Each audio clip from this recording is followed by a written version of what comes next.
Nous allons étudier la morphologie des végétaux. Morpho signifie forme et logie étude.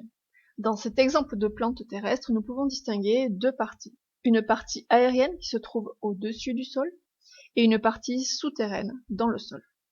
Dans le sol, on observe ici des racines. Les racines sont ramifiées et elles ont deux rôles principalement. Elles servent à ancrer, c'est-à-dire fixer la plante dans le sol et à absorber l'eau et les sels minéraux dont la plante a besoin.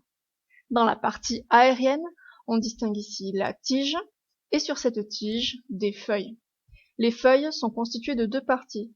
Une partie plane que l'on appelle le limbe, et le limbe est rattaché à la tige par le pétiole. Le pétiole plus le limbe constitue donc une feuille.